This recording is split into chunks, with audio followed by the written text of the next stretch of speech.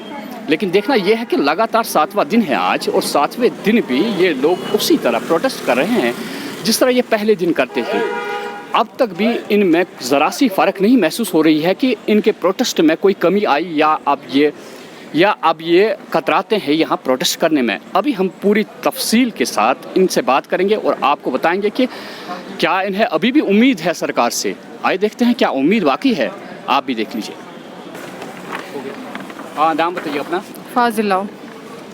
فاطمہ, آج آپ 7ویں دن بھی لگاتار پروٹیسٹ کر رہی ہے. ان 7 دنوں میں کیا محسوس کیا آپ نے یہاں پہ پروٹیسٹ کر کے؟ یہاں پہ ایڈمنسٹریشن بالکل بھی ریسپانس نہیں دے رہی ہے ہمیں, بالکل بھی نہیں. ہم لوگ کچھ غلط ہی نہیں مانگ رہے, نہ یہاں پہ کسی ایڈمنسٹریشن کا بندہ آیا, نہ کوئی ایشورٹی ہمیں دی کہ جو ہماری ڈیمانڈ ہے وہ فلفل ہو جائے گی. اس لیے ہم اپنا پروٹیسٹ بھی اسٹاپ نہیں کر رہے, ہمیں مجبور کیا جا رہا ہے یہاں پہ روز آنے کے لیے. کیا آپ کو یہ لگتا ہے کہ جو یہاں کی انتظامیہ آپ کی طرف متوجہ نہیں ہوتی ہے, آپ کو لگتا ہے کہ انتظامیہ یہ چاہتی ہے کہ یہ خود بخود تنگ آ جائے اور یہاں سے اٹھ جائے؟ جی بالکل, ہمیں وہی لگ رہا ہے کہ وہ لوگ ویٹ کر رہے ہیں کہ یہ لوگ یہاں سے کب جائیں گے, اور وہ بس وہی کرے جو انہوں نے پری ڈیسائیڈ کیا ہے. مطلب جو ہمارا یہ پروٹیسٹ کا فائدہ ہے مجھے نہیں لگتا وہ ہمیں سن بھی رہے ہیں, مجھے وہ اگنور کرے سمپلی. ورنہ آج 7th ڈے ہے, ان کو یہاں پہ آنا چاہیے تھا, یا ہمارے فیور میں کچھ ٹویٹ یا کچھ نوٹیفیکیشن تو ابھی تک آنی چاہیے تھی نا. ایسا تو پہلی بار ہو رہا ہے. مطلب یہ کسی یا تو یہ اپنے پولیٹیکل لیڈرز کو بچانے کے لیے ہمیں یہاں پہ سامنے کر رہے ہیں کہ چلو جی سارا لسٹ ہی اسکریپ کر دیں گے, کیونکہ اگر فلٹرنگ ہو گئی تو شاید انہی کے لیڈر جو اس میں انوالوڈ ہوں گے وہی سامنے آ جائیں گے. انہی کو بچانے کے لیے یہ لوگ ہمیں مجبور کر رہے ہیں کہ ہم لوگ گیو اپ کریں اور یہ بس لسٹ اسکریپ کرنے کا آرڈر دیتے. اگر ایڈمنسٹریشن نہیں آئی یہاں پہ تو کتنی دیر تک آپ پروٹیسٹ کریں گے؟ انڈیفینٹ پیریڈ, چاہے وہ 15 دن ہو, چاہے وہ 1 مہینہ ہو, چاہے وہ 2 مہینے ہو. کیونکہ وی ہیو گیون ہم نے جو بھی ہمارا پورا ٹائم تھا ہم نے بخوبی ایمانداری سے, ہم نے بخوبی محنت سے ہم لسٹ میں آئے تھے. اور یہ ہم اپنے آپ کو بچانے کے لیے جو بھی اب ان کے بگ فشز ہے جو پھنسنے والے ہیں اور جو بھی ہے ان کو یہ شیلڈ کر رہے ہیں, اور ہمیں یہ ایسے ہی چھوڑ رہے ہیں. یہ خود کب تھک جائیں گے, بٹ ہم تھکنے والے نہیں ہیں. جو بندے محنت کر کے لسٹ میں آ سکتے ہیں وہ ہم اپنا حق مانگ بھی سکتے ہیں, اور ہمیں اپنا حق مانگنا آتا بھی ہے. ابھی یہ بتائیے کہ کتنی محنت کی تھی آپ نے اس جاب کو حاصل کرنے کے لیے, اور جب آپ کو لگتا ہے کہ انتظامیہ کی طرف سے ڈیسیجن آ رہا ہے کہ اس لسٹ کو اب مرتب نہ کیا جائے, تو ایک لڑکی بحثیت لڑکی کیا خواب ہوتے ہیں لڑکی کے, اور وہ کیسے چکنا چور ہو جاتے ہیں؟ جی, پہلے میری محنت جب 2020 میں ایڈورٹیزمنٹ نکلی اور سلیبس نکلا, I am from the pure science back ground. From pure means I have just learned, مجھے صرف سائنس کے 10 مارکس اور انگلش کے 10 مارکس آتے تھے. اینڈ جو 100 پیپر تھا اکاؤنٹنسی میتھمیٹکس, وہ میں نے ABC سے اسٹارٹ کیا ہے. I have started accountancy from the I have started mathematics, کیونکہ میں نے صرف 10th تک میتھ پڑھا ہے, مجھے 11th-12th کا میتھس پڑھنا پڑا. اور یہ جب 1 سال مطلب اگر جون میں ایگزام ہوتا, آئی واز ناٹ, مطلب میں اتنی اس لیول کی پریپریشن میری نہیں تھی کہ میں سلیکشن لسٹ میں اپنے آپ کو ایکسپیکٹ کرتی.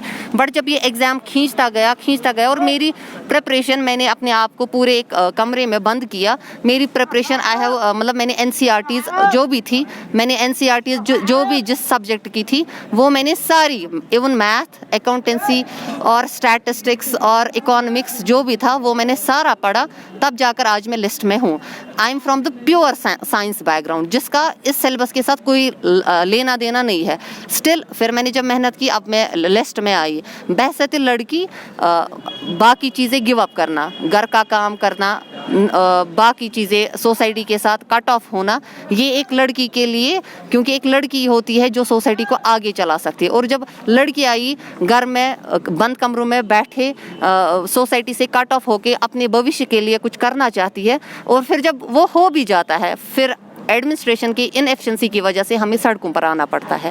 یہ ان کا ایک سلوگن تھا Beti Bachao Beti Padhao, but where is that? میرے ماں باپ نے تب مجھے پیدا کیا, پھر میں نے پڑھا بھی نہ, اب میں سڑک پہ ہوں. آپ بتائیے کہ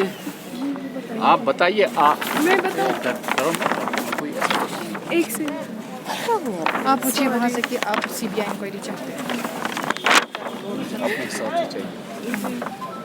اگر کوئی اور پوسٹ نکلا یہاں پہ کسی ایگزام کے لیے جسے آپ کو کہا جائے یا آپ دیکھیں گی کوئی ایڈورٹیزمنٹ ہے, کیا آپ وہی بھروسہ کریں گی؟ کیا اسی بھروسے کے اعتبار سے آپ دوبارہ ایگزام دے سکتی ہیں کہیں, یا بھروسہ ٹوٹ گیا؟ ہمارا بھروسہ بالکل ٹوٹ گیا ہے, ہمیں بھروسہ ہی نہیں رہا. جب کلپریٹ سامنے ہی نہیں آ رہے, اگر یہ لوگ خدا نہ خواستہ اسکریپ کریں گے تو ہمارے جو اس میں انوالو ہے ان کو ہم دیکھیں گے بھی نہیں, وہ سامنے نہیں آئیں گے, ہمیں کیسے بھروسہ رہے گا؟ کل کو پھر سے یہی ہوگا, اور ہم کیسے بھروسہ کر سکتے ہیں ایسی ایڈمنسٹریشن پہ؟ ویٹ کرتے ہیں, ٹرانسپیرنسی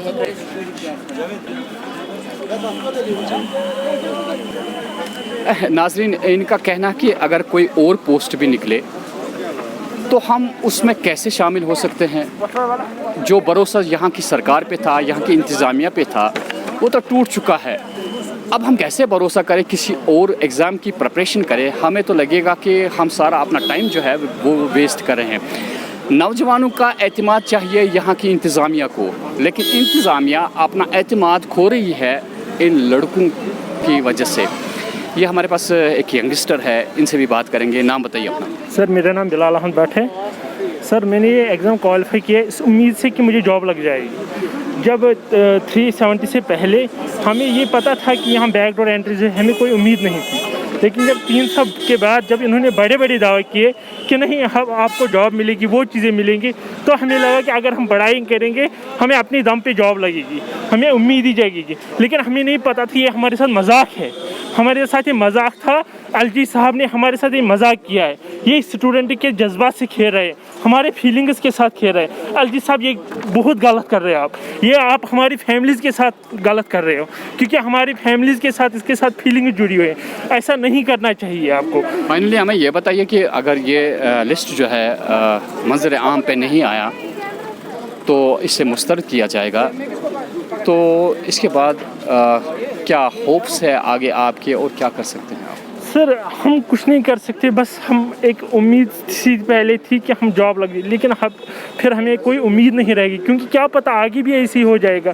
اور مجھے کبھی کبھی شک ہوتا ہے کہ شاید یہ گورنمنٹ کی پالیسی ہے, کیونکہ 370 کے بعد ان کو پہلے دکھانا تھا کہ ہم جابس لاتے ہیں, اس کے بعد ہم ان کی پالیسی پہلے خالد جہانگیر صاحب کو اس سے باہر کر دیا, پھر اس کے بعد ایک بھی ایس آئی کا اسکیم لایا, پتہ نہیں کون سی ان میں انوالو ہے اور ہمیں کیوں اس میں گھسیٹ رہے ہیں. ہماری خطا کیا ہے؟ ہم نے ان پہ بھروسہ کر کے گورنمنٹ جب فارم لاتی ہے تو ہمیں بھروسہ تھا کہ جب ہم فارم ڈالتے تو ہمیں بھروسہ تھا اس میں سلیکشن. اگر بتائیے آپ کا بھروسہ ٹوٹ چکا ہے؟ وہ تو بالکل ٹوٹ چکا ہے. ہمیں گھر والے کہہ رہے اس سے اچھا کوئی سکل سیکھ لیتے, کوئی مطلب مستری کا کام سیکھ لیتے, کم سے کم آج ہم اپنی فیملی کو سپورٹ کر پاتے. لیکن آج ہم جائیں تو جائے کہاں؟ یہ گورنمنٹ سوچتی کیوں نہیں کہ یہ 3 سال جائے, ان کے کہاں جائے؟ ہماری میرج کی ہم اپنی مطلب میرج لائف کریں یا ہم اپنی میرج کریں یا کیا کر سکتے ہیں, ہم اپنے فیملی کو سپورٹ کریں. گورنمنٹ کیوں نہیں سوچتے؟ ان کو ہمارے دکھ سے کوئی مطلب نہیں ہے کہ لوگ چاہتے کیا ہے. فائنلی ہم یہاں کے سرکار کو باور کرنا چاہتے ہیں کہ یہ لوگ کہتے ہیں کہ ہمارا بھروسہ ٹوٹ چکا ہے. انتظامیہ کو چاہیے کہ جو ہمارے نوجوان ہیں ان کا بھروسہ اگر انہوں نے کھو دیا تو یہاں کی انتظامیہ کے لیے بڑا ہی مشکل ہے کہ آپ ایک جوان کا بھروسہ کھو رہے ہیں. ایسے میں دیکھنا چاہیے, یہاں کی سرکار کو چاہیے, یہاں کی انتظامیہ کو چاہیے وہ آگے آ جائے, ان سے بات چیت کرے, انہیں مطمئن کرے. اسی میں ان کی بھی بھلائی ہے اور یہاں کی جو انتظامیہ ہے اس کے لیے بھی بہت بڑا فائدہ ہے اگر وہ ان نوجوانوں کو کانفیڈنس میں لے لے. میں حیا جاوید.